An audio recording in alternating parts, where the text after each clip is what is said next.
Olá, muito bom dia! Hoje é segunda-feira, dia 18 de janeiro. Veja agora os destaques dessa edição da BMC News. Doses da vacina começam a ser enviadas para todo o estado de São Paulo e profissionais da linha de frente começam a ser vacinados a partir desta segunda-feira.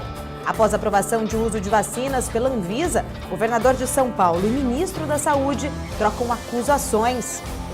E veja também.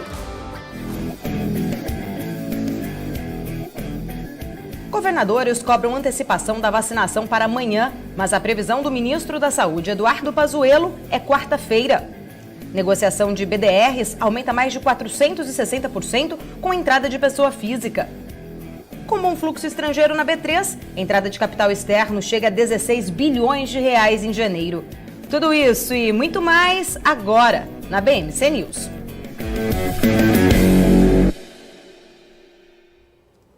As bolsas europeias operavam em queda no início desta manhã. Já as bolsas americanas não abrem hoje por causa do feriado de Martin Luther King.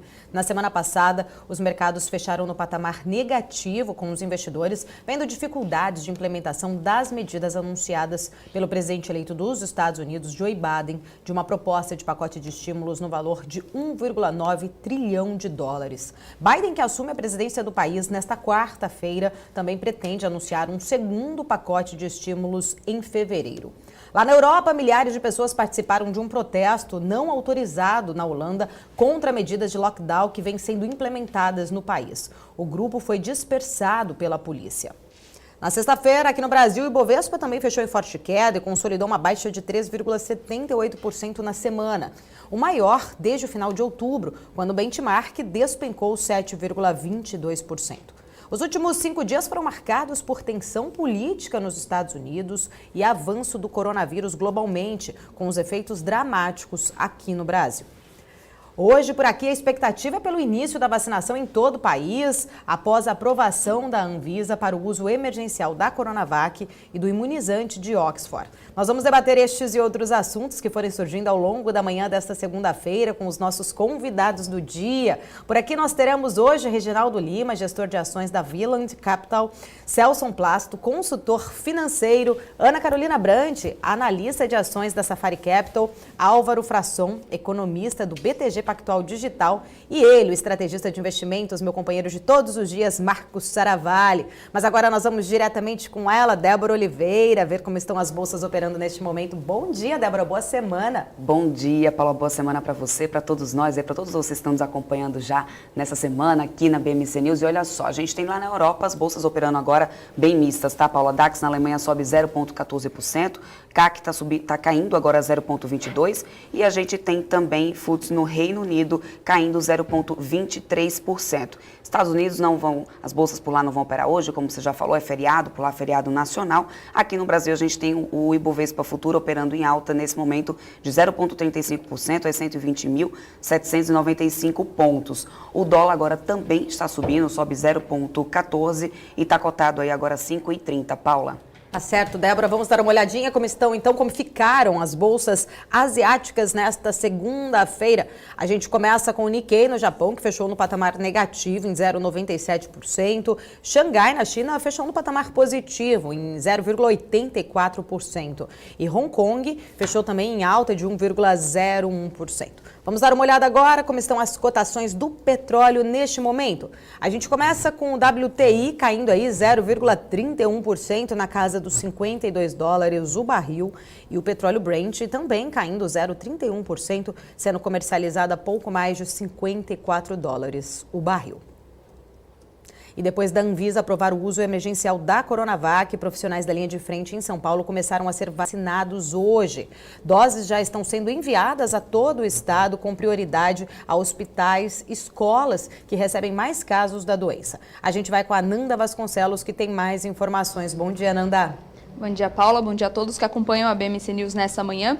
Exatamente, Paula, a vacinação para esses profissionais da saúde começou, na verdade, ontem, né? Logo após o anúncio da Anvisa da aprovação da Coronavac. Mais de 100 pessoas foram imunizadas. O Hospital das Clínicas, que é referência em saúde aqui no estado de São Paulo, já está montando uma mega operação para vacinar cerca de 30 mil funcionários que trabalham na linha de frente. A partir de hoje, o governo de São Paulo também começa a distribuir insumos das doses da Coronavac para 6 hospitais referências no estado. Ontem, a enfermeira Mônica Calazans, de 54 anos, foi a primeira pessoa a ser vacinada no Brasil. Em entrevista, ela disse, abre aspas, falo com segurança e propriedade, não tenho medo. Que a população acredite na vacina. Estou falando agora como mulher brasileira, mulher negra, que acredita na vacina. Vamos pensar no monte de vidas que nós perdemos, quantas famílias nós perdemos, quantos pais, mães, irmãos. Eu quase perdi um irmão também com Covid. E diante disso é que eu tomei a coragem e participei da campanha da vacina, fecha aspas. Paula. Tá certo, Ananda, é claro que a gente vai falar sobre esse tema todo ao longo desta manhã. E logo após a aprovação da Anvisa, governadores de vários estados do país começaram a pressionar o ministro da Saúde, Eduardo Pazuello, para antecipar a vacinação. Hoje, durante um evento em Guarulhos, Pazuello antecipou para esta segunda-feira o início da vacinação em todo o país. Nós vamos diretamente à redação da BMC News com o Felipe Nascimento, que tem mais informações sobre este assunto para a gente. Fala, Felipe, bom dia. Oi, Paula, bom dia para você, todo mundo que está acompanhando a gente aqui. Pois é, durante esse evento em Guarulhos, o ministro Pazuello disse que todas as 4,6 milhões de doses da Coronavac vão ser enviadas nessa segunda-feira para os estados. Outras 1.300.000 doses vão ficar aqui em São Paulo. A vacinação começa oficialmente no país a partir das 5 horas da tarde. E esse anúncio foi feito após o ministro sofrer várias pressões por parte dos governadores que pediram para antecipar o início da vacinação, que inicialmente estava previsto para quarta-feira. O horário, 5 horas da tarde, né, para o início da vacinação, segundo Pazuello, foi tido aí por conta de dar tempo de chegarem todas as vacinas da Coronavac aos estados, né? A vacina do Instituto Butantan, em parceria com o laboratório chinês Sinovac. Durante essa cerimônia também, né, o ministro Pazuello começou a fazer a distribuição das doses, né? Então, as caixas já saíram do Centro de Distribuição e Logística do Ministério da Saúde, que fica na cidade da Grande São Paulo, em Guarulhos, e começam a ser distribuídas por todos os estados brasileiros. Paula. Tá certo, Felipe, obrigada. E agora nosso assunto é política.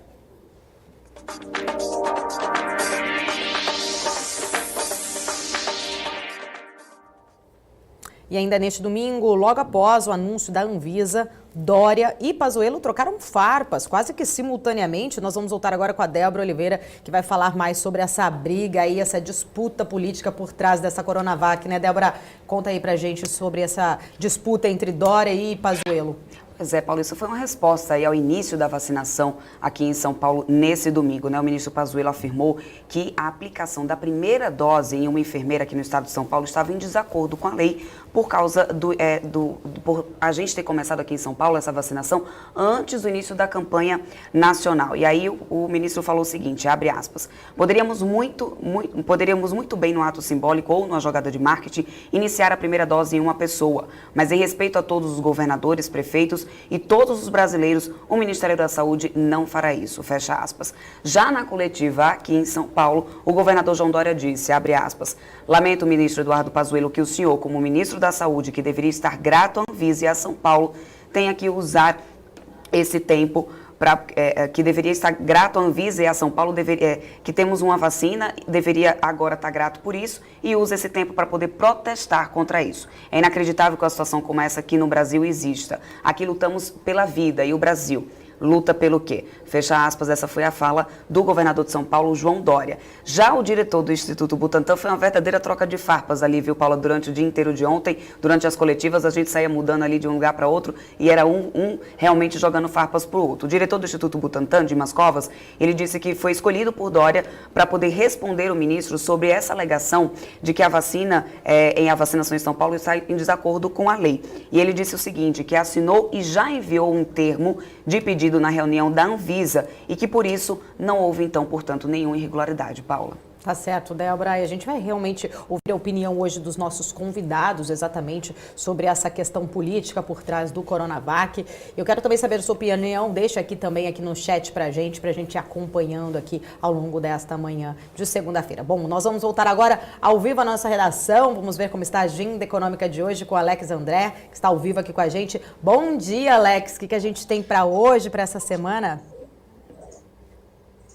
Bom dia, Paula. Bom dia a todos que acompanham o Jornal da BMC News. Pois é, a nossa agenda hoje, Paula, foi os dados aí do BCBR e Boletim Focus que já saíram, né? Hoje à tarde não tem grandes novidades, terça-feira também não, mas na quarta-feira temos diversos dados lá nos Estados Unidos e também aqui no Brasil. Meio-dia nós temos os dados aí na quarta-feira, né, os dados de fluxo cambial estrangeiro aqui no Brasil. Meio-dia e meia temos os dados aí de estoque de petróleo americano e por fim aí às 6h30 da tarde, aqui no horário de Brasília, temos a reunião do Copom, né, o resultado aí da decisão da taxa Selic. Na quinta-feira aí temos os dados do pedido de desemprego, que atualizamos toda semana aqui na BMC News, e também por fim agora na sexta-feira teremos os dados do PMI da indústria americana. Paula. Tá certo, Alex. Alex, e o que você separou para mim? O que a gente tem aí de manchete hoje? Imagino que tá todo o destaque aqui no Brasil para vacinação, né? Quais são as capas que você separou para a gente? É isso mesmo, Paulo, o assunto não poderia ser diferente, né? Então, a primeira manchete aqui, valor econômico, São Paulo antecipa-se, inicia a vacinação e Pazuello reage.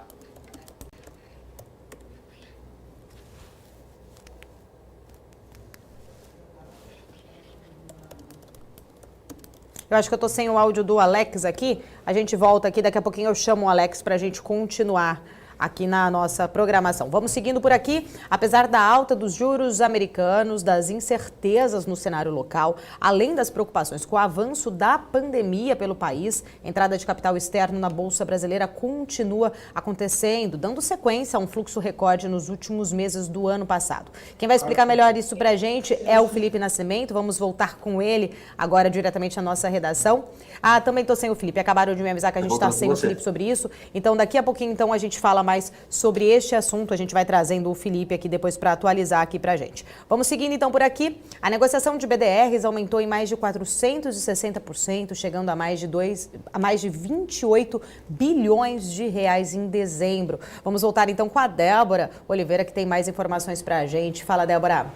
Olha só, Paulo, a partir de 2020, os BDRs ficaram aí disponíveis, né, para as pessoas físicas que entraram aí com força realmente na carteira dos brasileiros e nas negociações acabaram subindo 462,8% aí em relação a 2019, como você falou agora há pouco. As ações de outros países favoritas pelos brasileiros são Tesla, Mercado Livre e Apple. Antes, para poder comprar as ações dessas empresas, era necessário abrir uma conta em uma corretora estrangeira e mandar o dinheiro lá para fora do país. Agora, por meio de BDR, o investidor compra um recibo emitido por um banco em uma ação listada lá no exterior. Nesse caso, a ação não vai para o nome do comprador, mas a variação no preço da BDR acompanha aí a da ação também. O número de investidores na modalidade cresceu, olha só, 162,64% de outubro a dezembro, chegando a 128,8 mil.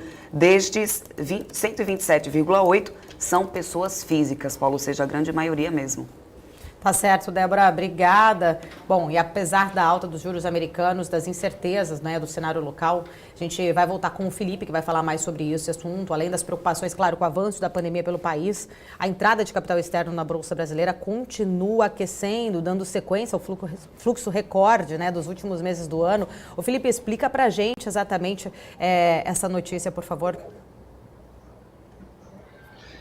Pois é, Paula, o investidor estrangeiro ele já colocou mais de 16 bilhões de reais na B3 só até o dia 13 de janeiro, né? Esses dados aí foram divulgados pela própria Bolsa de Valores e foi justamente por causa desse fluxo que o Ibovespa atingiu a marca inédita de 125 mil pontos nesse ano.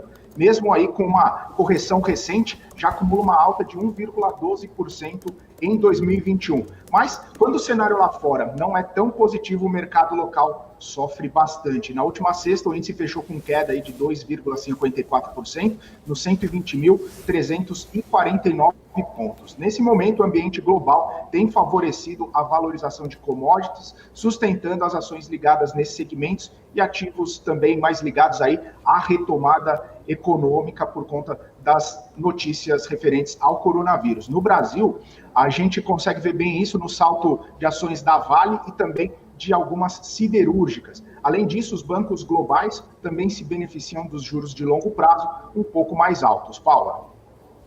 Tá certo, Felipe. E o setor de materiais de construção começou o ano com um otimismo moderado, segundo o presidente da Associação Brasileira da Indústria de Materiais de Construção, Rodrigo Navarro. A Ananda Vasconcelos vai falar mais sobre esse otimismo do setor pra gente. Conta pra gente, Ananda. Exatamente, Paula. Para esse ano, o setor espera um faturamento com alta de 4% em todo esse ano de 2021.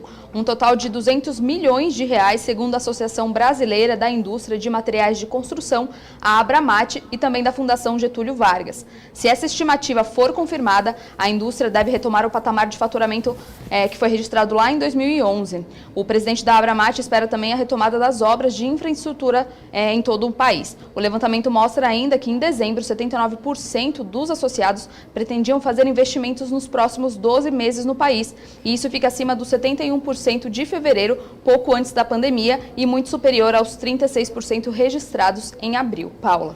Tá certo, Ananda. E na próxima quarta-feira, o nosso destaque agora é internacional, vamos falar que o democrata Joe Biden tomará posse oficialmente como presidente eleito dos Estados Unidos. Segundo o jornal The New York Times, Biden pretende começar o governo com medidas agressivas. A gente vai voltar de novo com o Felipe, que está trazendo informações para a gente diretamente desse assunto, esse destaque internacional. Conta, Felipe. Paula, de acordo com a notícia, essas informações teriam sido reveladas em uma reunião de Biden com a vice-presidente Kamala Harris, além de representantes da comunidade latina lá nos Estados Unidos. Uma das medidas que Biden deve anunciar é a reforma legislativa para regulamentar a situação de cerca de 11 milhões de imigrantes que estão ilegais no país. Segundo o jornal ainda, Biden vai assumir o comando num país mergulhado em profunda crise econômica, além de ser o país mais atingido pela pandemia do novo coronavírus. Com isso, de acordo com o jornal ainda, o novo presidente vai baixar dezenas de decretos já nos primeiros 10 dias do seu governo para colocar a administração para andar, sem precisar depender do Congresso.